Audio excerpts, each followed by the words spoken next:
When most people think about retro games, they think about gaming at home.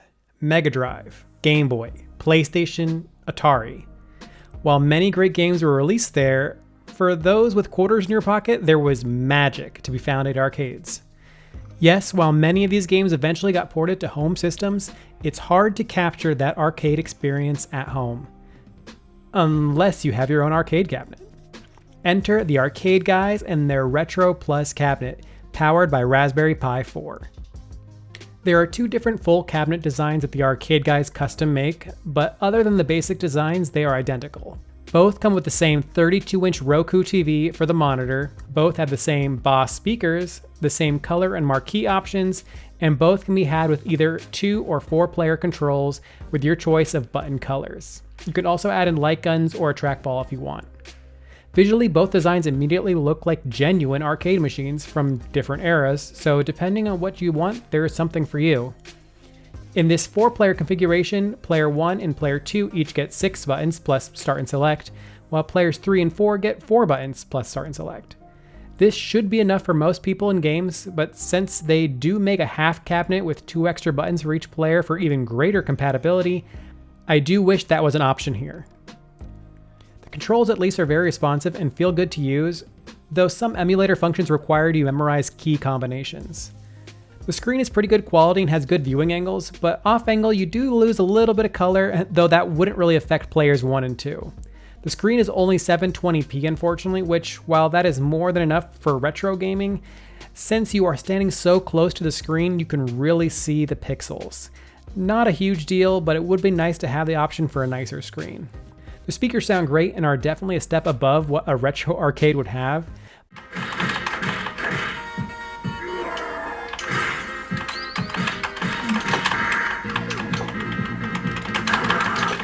But if you wanted to use the speakers as a jukebox, like they mention on their website, you may miss the lack of a subwoofer. Note that there aren't really audio inputs on the front of the arcade, so all your audio will need to go through the TV.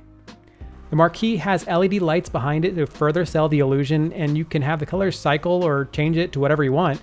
Though I did find that if I increased the brightness of the lights too much, it would pull too much power from the TV and give off errors until you lowered the brightness back down and power cycled the lights. The software on the TV is RetroPie and does come fully set up and ready to use out of the box. The Raspberry Pi 4 is very powerful compared to most retro devices, so almost everything that's pre-2000 will run smoothly here, though N64 and Dreamcast emulators can struggle a little. A 128GB card is included and has many games ready to play, though what comes on the device is sometimes unusual. Classic arcade games included, as expected. N64 games that aren't emulated well and you don't really have enough buttons to play, also included. Looking to play Ikaruga on Dreamcast? It's here, but you'll need to sync a Bluetooth controller because you can't really control it with the joystick. And what's not here? Pretty much any arcade game post 1995. Almost all 3D arcade games are absent, some for unknown reasons, but many because the Pi doesn't really play them well, if at all. This really isn't the fault of the machine or the Arcade Guys, but if you were expecting those games to be here, you'll be disappointed.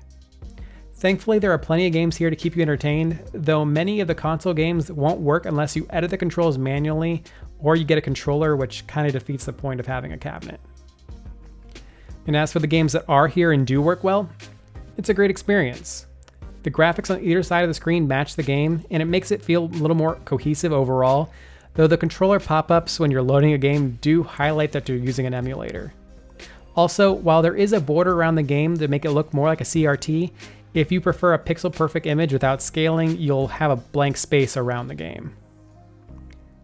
I do want to quickly mention the Arcade Guys customer support. They do list a phone number and an email you can write to, but you may want to try calling them with any issues since on 2 separate occasions they have failed to follow up with me over email. When I first ordered the machine, I reached out about having 6 buttons for players 3 and 4, and they said yes, they could do it. But when I asked about having it done to my machine and how much it would cost, I never heard back.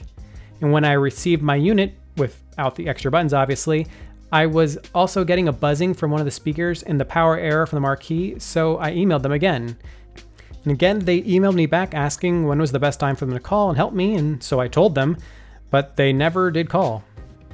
Not a big issue since I figured out what was causing those errors, but probably should have called them about adding in those extra buttons. If you are looking to have an arcade experience at home, there aren't many ways to do it.